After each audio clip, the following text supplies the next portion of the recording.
Hello student, I am lecturer Deepak Ashok Davre from Jagruti Junior College, Gadinglaj, from Department of Physics. Today we take a second lecture for topic structure of atom and nucleus. In a previous lecture, what we take आपण previous लेक्चरमध्ये काय घेतलं होतं तर different atomic models आपण study केला होता. त्या लेक्चरची लिंक मी तुम्हाला ऑलरेडी ग्रुपवर प्रोव्हाइड केलेली आहे.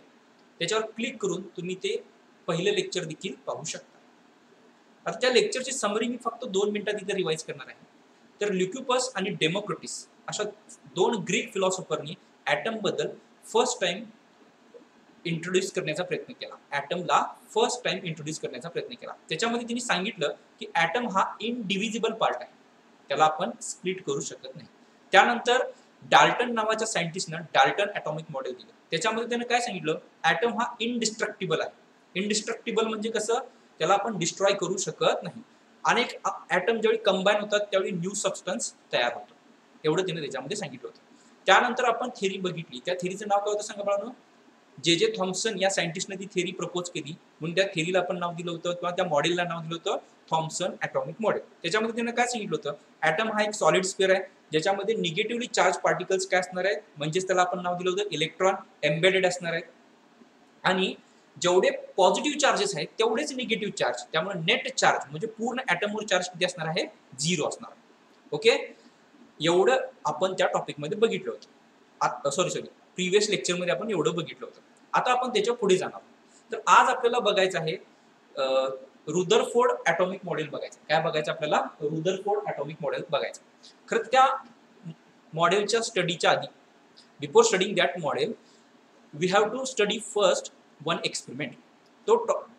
ते मॉडेल स्टडी करायच्या आधी आपल्याला एक एक्सपेरिमेंट स्टडी करायचा आहे. तर त्या एक्सपेरिमेंटचं नाव काय, तर त्या एक्सपेरिमेंटचं नाव आहे गायगर मार्चडन एक्सपेरिमेंट. त्या एक्सपेरिमेंटचं नाव काय बाळांनो, गायगर मार्चडन एक्सपेरिमेंट. ह्या दोन सायंटिस्टनी तो एक्सपेरिमेंट परफॉर्म केला म्हणून त्याला त्यांनी नाव दिलं गायगर मार्चडन एक्सपेरिमेंट. तर त्या एक्सपेरिमेंटची डायग्राम मी इथं तुम्हाला समोर ड्रॉ करून दाखवलेली आहे. त्याचं आता आपण डिटेलमध्ये एक्सप्लेनेशन बघणार आहोत. ओके, तर ह्या गायगर मार्चडन एक्सपेरिमेंटमध्ये काय आहे, त्याचं कन्स्ट्रक्शन काय, ह्या एक्सपेरिमेंटमध्ये सेटिंग कसं केलेलं आहे, इन्स्ट्रुमेंट कसे अटॅच केले ते आपण आता बघूया. तर ह्याच्यामध्ये यस हा सोर्स ऑफ अल्फा पार्टिकल आहे. मग अल्फा पार्टिकल म्हणजे काय, अल्फा पार्टिकल म्हणजे काय, आता आपण एक सिंपल बघूया. पिरियडिक टेबल मध्ये पहिला एलिमेंट आपल्याला सापडतो तो म्हणजे कोणता, हायड्रोजन. आणि दुसरा एलिमेंट कोणता असतो सांगा बाळांनो, हेलियम. ज्याचा ॲटॉमिक नंबर किती आहे बाळांनो, 2 आहे. तो एलिमेंट कोणता बाळांनो, हेलियम.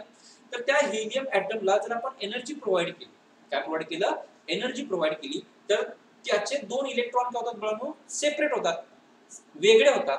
म्हणजेच त्याला आपण काय म्हणू शकतो बाळांनो, तो ॲटम काय झाला, आयोनाइज झाला. आयोनाइज म्हणजे काय, निगेटिव्ह इलेक्ट्रॉन सेपरेट झाले म्हणजे त्याला निगेटिव्ह आयन म्हणायचं. आणि उरला कोण, मग शेवटी उरणार कोण, समजा हेलियम ॲटम मध्ये 2 इलेक्ट्रॉन, तर 2 इलेक्ट्रॉन, त्या 2 इलेक्ट्रॉनला समजा मी एनर्जी दिली तर ते 2 इलेक्ट्रॉन सेपरेट होणार. ओके, पण राहिलं कोण, तर हेलियम ॲटमचा न्यूक्लियस. कोण राहिलं, हेलियम ॲटमचा न्यूक्लियस. त्या हेलियम ॲटमच्या न्यूक्लियसलाच काय म्हणत असते बाळांनो, अल्फा पार्टिकल. आणि त्या न्यूक्लियसवर कोणता चार्ज असणार, गेस करा कोणता चार्ज असणार, कारण इलेक्ट्रॉन तर गेलेले आहेत. राहिला कुठला चार्ज, पॉझिटिव्ह, बरोबर ना. म्हणजेच अल्फा पार्टिकल म्हणजे काय, अल्फा पार्टिकल म्हणजे काय, तर अल्फा पार्टिकल म्हणजे वेगळं काही नाही, हेलियम ॲटमचा न्यूक्लियस म्हणजेच अल्फा पार्टिकल.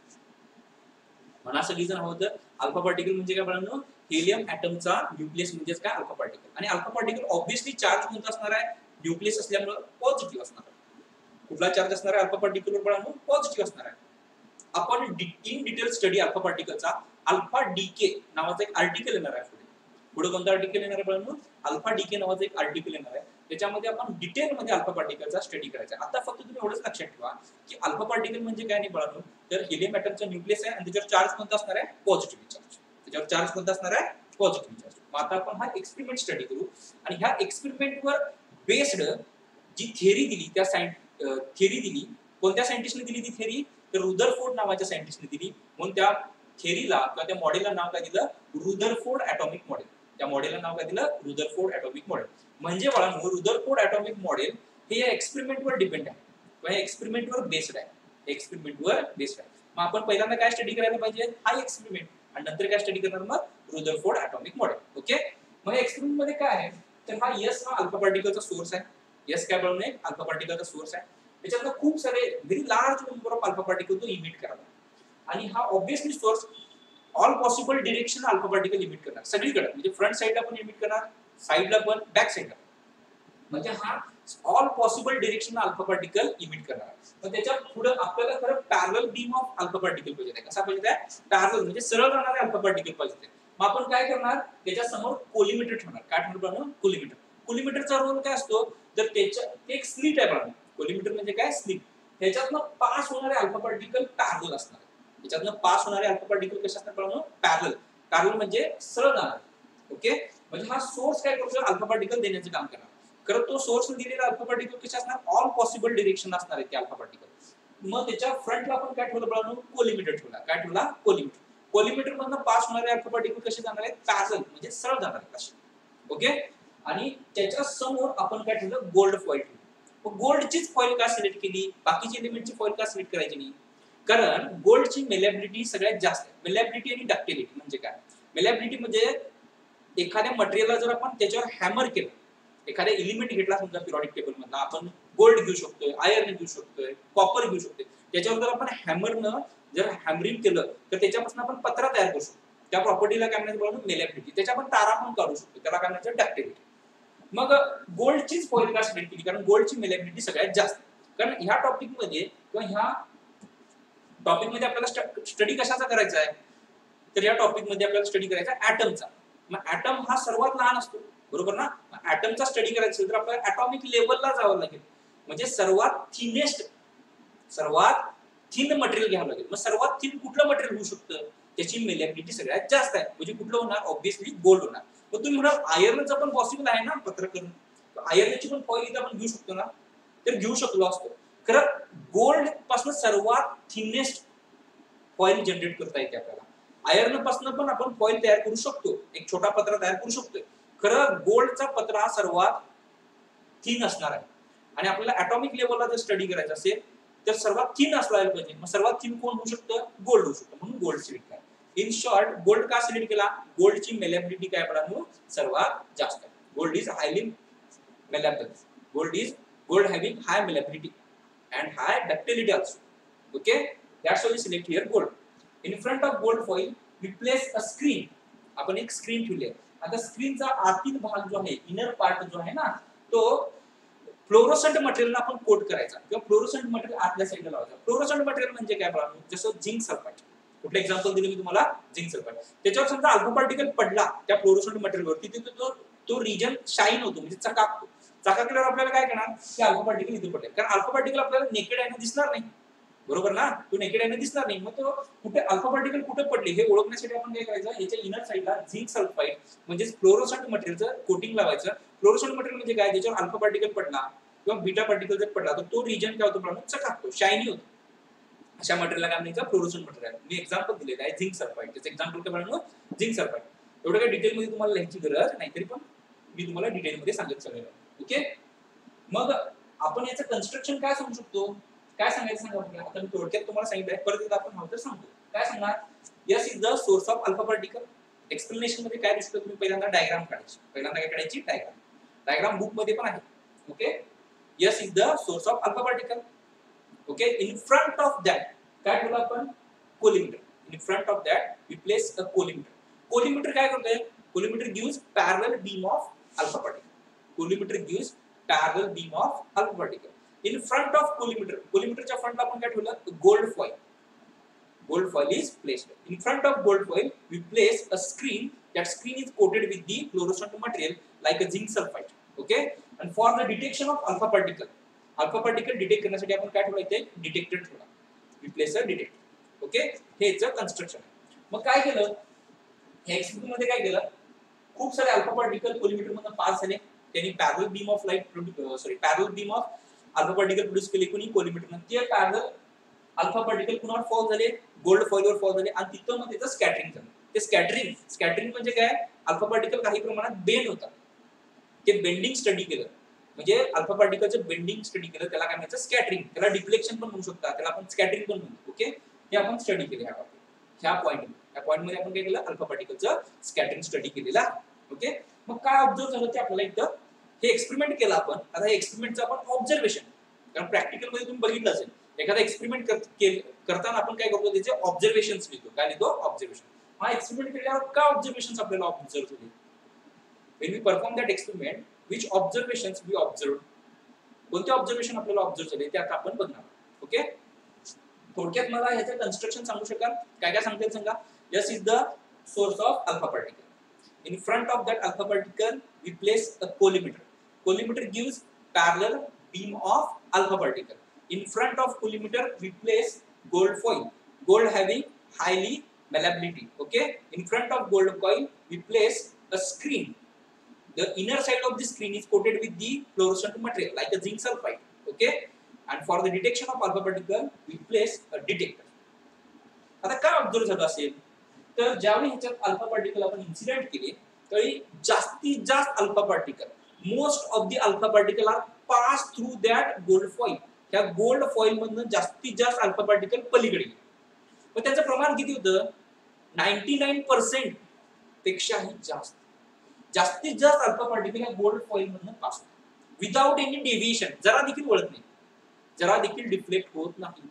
जास्तीत जास्त अल्फा पार्टिकल या गोल्ड फॉइल मधनं पास होतात विदाउट एनी डेव्हिएशन. म्हणून सांगितले बघा, most of the alpha particle pass through the gold foil without any deviation. जास्तीत जास्त अल्फा पार्टिकल गोल्ड फॉइल मधनं पास झाले कुठल्याही प्रकारचं डेव्हिएशन न होता, म्हणजे टर्न झाले नाही अल्फा पार्टिकल. ओके, नंतर जे थोडे अल्फा पार्टिकल होते त्यांचं मात्र डेव्हिएशन झालं, त्यांचं मात्र स्कॅटरिंग झालं. मग ते कोणत्या पद्धतीने झालं त्यास आपण बघूया. तर 0.14% अल्फा पार्टिकल म्हणजे फार कमी अल्फा पार्टिकल स्कॅटर्ड होतात, म्हणजे वळतात. असे इथे दाखवले हा, ते लो अँगल न वळतात किंवा लो स्कॅटरिंग, त्याला काय म्हणायचं? Low angle scattering. ओके, म्हणजे काय, तर 90 डिग्री पेक्षा ज्यांचं कमी अँगल न स्कॅटर झाले, लेस दॅन 90 डिग्रीने जे स्कॅटर झाले, त्याला त्यांचं प्रमाण पर्सेंटेज किती आहे बाळांनो? 0.14%. त्यांचं पर्सेंटेज किती आहे बाळांनो? 0.14%. म्हणजे आपण काय म्हणतो, only 0.14% alpha particle gate scattered with angle lower angle. Lower angle मध्ये स्कॅटरिंगचं पर्सेंटेज किती होतं? 0.14%.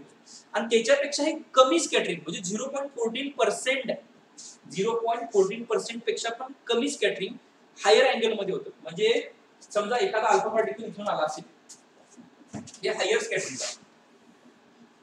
म्हणजे इथं थडकून मागं. ओके, हे किती पेक्षा जास्त असणार आहे? Greater than 90. ग्रेटर दॅन 90 म्हणजे हायर अँगल मध्ये स्कॅटरिंगचं प्रमाण 0.14 पेक्षा पण कमी आहे. 0.14 पेक्षा पण कमी आहे.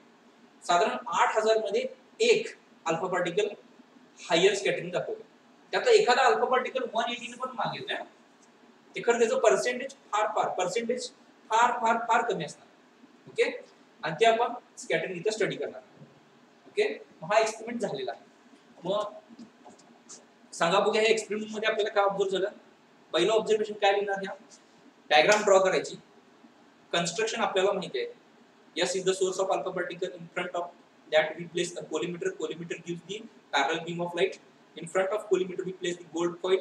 Gold foil is highly malleability, that's why here we use the gold foil. In front of gold foil we place the screen. That screen is coated with the inner side of the screen is coated with the fluorescent material like zinc sulfide. Okay, and on that screen we place the detector. हे झालं तर diagram. नंतर जे आता सांगितलं ते झालं construction. आता याच्यामध्ये ऑब्झर्वेशन्स काय झाले ते महत्त्वाचं. ऑब्झर्वेशन्स काय काय सांगा बघूया. Most of the alpha particle pass through the gold foil without any deviation. हे पहिलं ऑब्झर्वेशन. पहिलं ऑब्झर्वेशन काय देणार? जास्तीत जास्त अल्फा पार्टिकल ह्या गोल्ड फॉइल मधनं पास झाले कुठल्याही प्रकारचं डेव्हिएशन न दाखवता. दुसरं ऑब्झर्वेशन काय लिहायचं? Very few alpha particle. त्याचं पर्सेंटेज किती लिहायचं? 0.14%. Very few alpha particle, that is 0.14% alpha particle are scattered with low angle. Low angle म्हणजे किती? 90 पेक्षा कमी. म्हणजे 0.1 पासून अँगल स्टार्ट करू शकता तुम्ही. 0.1, 0.2, 1 डिग्री, 2 डिग्री असं 90 पर्यंत. ओके, म्हणजे only 0.14% alpha particle are scattered with low angle and very low alpha particle are scattered with the high angle, that is greater than 90 degree. Okay, असं एकंदरीत आपल्याला स्कॅटरिंग मिळालं. ओके, आता या एक्सपेरिमेंटच्या आधारावर रुदरफोर्ड या सायंटिस्टने काय दिली? आपलं ॲटॉमिक मॉडेल दिलेलं आहे किंवा त्याने थेरी प्रपोज करण्याचा प्रयत्न केला. मग त्याने या थेरीच्या आधारावर कसं काय केलं असेल तर इकडे लक्ष द्या. तर याच्यामध्ये पहिलं ऑब्झर्वेशन काय आढळलं बघा? Most of the alpha particle pass through the gold foil without any deviation. जास्तीत जास्त अल्फा पार्टिकल ह्या गोल्ड फॉइल मधून पलीकडे जातात. जास्तीत जास्त अल्फा पार्टिकल या गोल्ड फॉइल मधून पलीकडे जातात.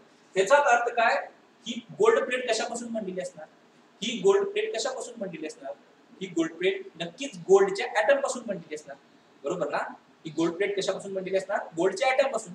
मग ह्या गोल्ड प्लेट मधून जर जास्तीत जास्त अल्फा पार्टिकल पलीकडे जात असतील, याचा अर्थ काय मोकळी जागा असल्याशिवाय ते पलीकडे जाणार का, नाही ना. म्हणजे मोकळी जागा असेल तर ते पलीकडे जाऊ शकतात. म्हणजेच ह्या ऍटम्स मध्ये, ह्या गोल्डच्या ऍटम मध्ये जास्तीत जास्त कोणती स्पेस असली पाहिजे बाळांनो, मोकळी स्पेस, म्हणजे काय, वॉइड स्पेस असली पाहिजे. बरोबर ना. मग त्याने तिथे दाखवलेलं आहे. आपण असं दाखवू शकतो की ही जी मोकळी जागा आहे ना, त्याच्यातनं हे अल्फा पार्टिकल पलीकडे गेले.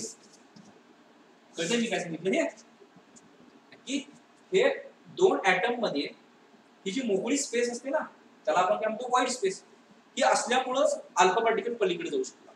म्हणजेच रुदरफोर्डनं त्याच्या ॲटॉमिक मॉडेलमध्ये पहिल्यांदा काय सांगितलं असेल, atom having wide space. Atom मध्ये काय म्हणालो, वाईड स्पेस आहे. मोस्ट ऑफ दी ॲटम मध्ये जास्तीत जास्त स्पेस ही वाईड स्पेस आहे.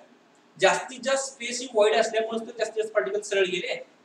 समजा जर ती गोल्डची फॉइल समजा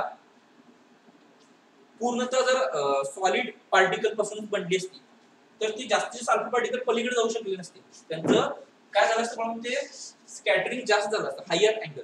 काय झालं असतं, हायर अँगलनं स्कॅटरिंग झालं असतं. तर त्याचं पर्सेंटेज फार कमी आहे, त्याचं पर्सेंटेज फार कमी आहे. याचा अर्थ काय बघा, याचा अर्थ काय, त्या ॲटम मध्ये जास्तीत जास्त स्पेस कशी आहे, वॉइड आहे. वॉइड म्हणजे काय, मोकळी आहे. म्हणून तर ते अल्फा पार्टिकल सरळ जाऊ शकले. इथे दाखवले, बरोबर ना, इथे दाखवले. काय जास्तीत जास्त अल्फा पार्टिकल का सरळ जातात, कारण त्या ॲटम मध्ये जास्तीत जास्त स्पेस काय बघा, वॉइड आहे. म्हणून ते अल्फा पार्टिकल सरळ जाऊ शकले. बरोबर ना. अल्फा पार्टिकल सरळ जाण्याचं कारण काय, कारण त्या ॲटम मध्ये जास्तीत जास्त स्पेस कशी आहे, वॉइड आहे. दुसरं म्हणजे स्कॅटरिंग तरी का झालं, हे स्कॅटरिंग का झालं, तर त्याला असं ऑब्झर्व झालं की ज्यावेळी हा अल्फा पार्टिकल म्हणजे पॉझिटिव्हली चार्ज पार्टिकल, हा अल्फा पार्टिकल म्हणजे पॉझिटिव्हली चार्ज पार्टिकल, हा न्यूक्लियसच्या जवळ ज्यावेळी जातो, न्यूक्लियसच्या जवळ ज्यावेळी जाणार आहे, त्यावेळी हा अल्फा पार्टिकल आणि हा न्यूक्लियस या दोघांचा चार्ज सेम झाला, पॉझिटिव्ह पॉझिटिव्ह. मग पॉझिटिव्ह चार्ज ह्या अल्फा पार्टिकलला काय करणार, रिपल करणार. काय करणार, रिपल. त्यामुळे काय होणार म्हणून, जर हा पॉझिटिव्ह चार्ज हा न्यूक्लियस पासून रिपल झाला तर काय होणार, हा स्कॅटर्ड होणार, म्हणजे डिफ्लेक्ट होणार. म्हणजे त्या अल्फा पार्टिकलला स्कॅटरिंग कुणामुळे झालेलं आहे, इथे जे स्कॅटरिंग झालेलं आहे, इथे जे हे स्कॅटरिंग झाले हे कुणामुळे झाले आहे, न्यूक्लियसवर चार्ज असतो पॉझिटिव्ह, न्यूक्लियसवर चार्ज असतो पॉझिटिव्ह, आणि अल्फा पार्टिकलवर पण कुठला आहे, पॉझिटिव्ह. म्हणजे ज्यावेळी हा अल्फा पार्टिकल न्यूक्लियसच्या जवळ जाईल, त्यावेळी तो न्यूक्लियस काय करणार, त्याला रिपल करणार सेम चार्जेस, म्हणून तो स्कॅटर झाला. ओके. म्हणजे हे जे स्कॅटरिंग झालं ते एका डेन्स पार्टिकल पासून झालेलं असणार आहे, आणि अल्फा पार्टिकलचा चार्ज पॉझिटिव्ह आहे. मग पॉझिटिव्हच पॉझिटिव्हला रिपल करू शकतो, पॉझिटिव्हच पॉझिटिव्हला रिपल करू शकतो. याचा अर्थ काय, न्यूक्लियसवर कुठला चार्ज असेल असं त्यांनी गेस केलं, पॉझिटिव्ह. कारण न्यूक्लियसवरला चार्ज त्याला माहिती नव्हता, त्याने फक्त alpha particle positively charge particle टाकले, हा रिपल झाला, म्हणून ते स्कॅटरिंग झालं. त्याच्यावर काय गेस केलं, न्यूक्लियसवर कुठला चार्ज असणार आहे, पॉझिटिव्ह. न्यूक्लियसवर कुठला चार्ज असणार आहे, पॉझिटिव्ह. म्हणजे आतापर्यंत आपण या थिअरीज मध्ये काय काय सांगू शकतो, atom having most of the wide space. Atom मध्ये जास्तीत जास्त स्पेस कशी आहे म्हणून, वाईड स्पेस. हा पहिला पॉईंट. दुसरा काय सांगा बघूया, ॲटमला स्कॅटर्ड करणारा जो घटक आहे, सॉरी अल्फा पार्टिकलला जो स्कॅटर्ड करणारा घटक होता तो कुठला आहे, न्यूक्लियस. न्यूक्लियसवर चार्ज कुठला असला पाहिजे, पॉझिटिव्ह. न्यूक्लियसवर चार्ज कुठला असला पाहिजे, पॉझिटिव्ह. कारण अल्फा पार्टिकलला रिपल केल्यामुळे तर रिपल्शन होते, म्हणून हे स्कॅटरिंग झालेलं आहे. ओके, इथनं रिपल झालं म्हणून हे स्कॅटरिंग झालं, बरोबर ना.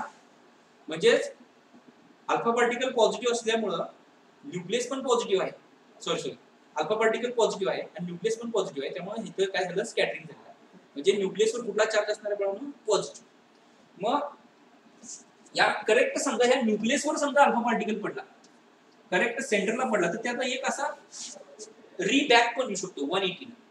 समजा करेक्ट न्यूक्लियस एखादा लाखो अल्फा पार्टिकल आपण समजा त्या गोल्ड कॉइलवर इन्सिडेंट केले, लाखो समजा, तर त्यातला एखादा जरी अल्फा पार्टिकल त्या करेक्ट ॲटमच्या न्यूक्लियसवर पडला तर काय होईल बाळांनो, तर हा ह्याला पॉझिटिव्ह चार्ज आहे आणि हा न्यूक्लियस पण पॉझिटिव्ह चार्ज आहे, तो ह्याला काय याच्यात अट्रॅक्ट करून घेणार नाही, त्याला थडकून तो मागे येईल. का, कारण ह्याचा न्यूक्लियस जो आहे गोल्ड कॉइलचा किंवा गोल्डचा जो न्यूक्लियस आहे तो ऑब्व्हियसली अल्फा पार्टिकल पेक्षा काय असणार आहे, बिग असणार. ओके. त्यामुळे काय कन्क्लुजन देता येईल आपल्याला ह्याच्यावर, तर ॲटम मध्ये जास्तीत जास्त स्पेस ही वॉइड असते.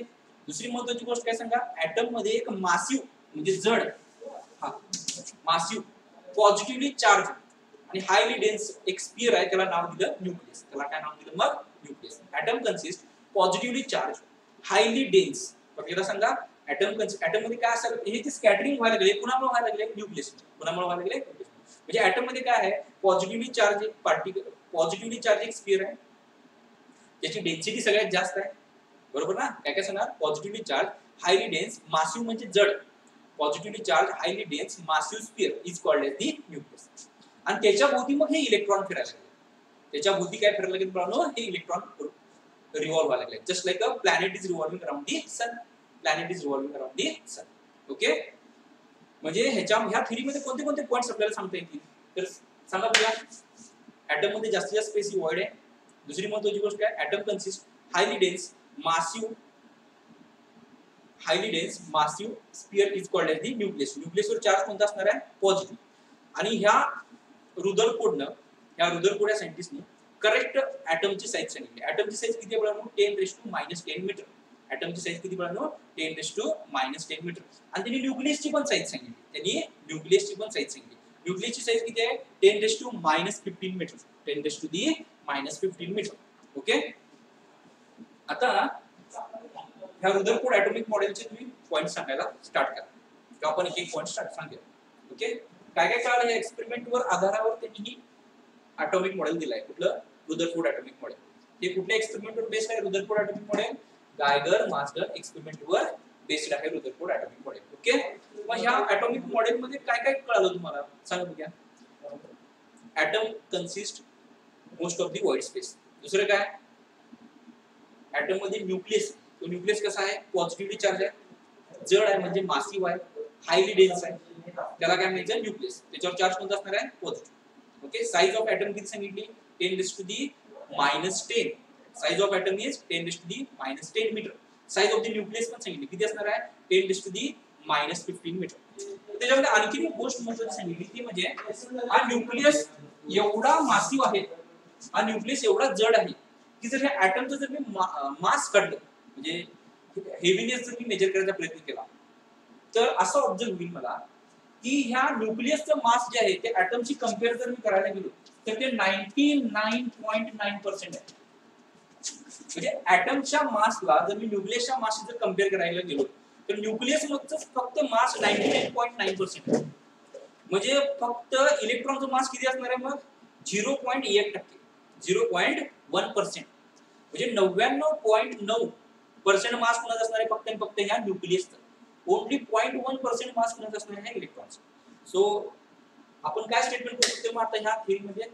The mass of the nucleus is 99.9% the mass of the atom. न्यूक्लियसचा मास किती असणार आहे ॲटमशी जर कंपेअर केलं तर? 99.9%. मग ह्याच्या थेरी बद्दलचे पॉइंट्स तुम्हाला आता कळाले असतील. पहिला पॉइंट काय सांगणार? Atom consist most of the white space. दुसरा पॉइंट काय सांगणार?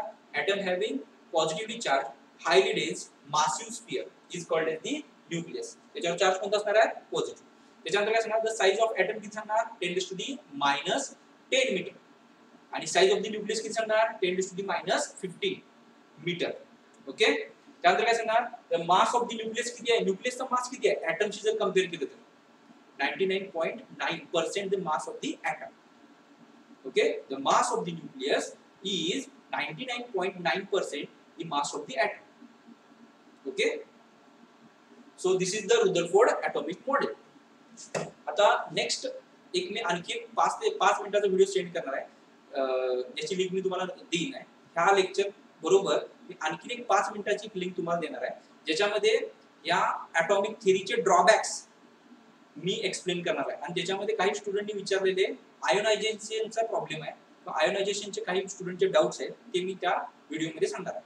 ह्याच्यानंतर करेक्ट 5 मिनिटाचा किंवा 5 मिनिटापेक्षा पण कमीचा तो व्हिडिओ होईल, त्याच्यामध्ये मी या थेरीचे ड्रॉबॅक्स आणि काही स्टुडंटनी विचारलेले डाऊट्स ते मी क्लिअर करणार आहे.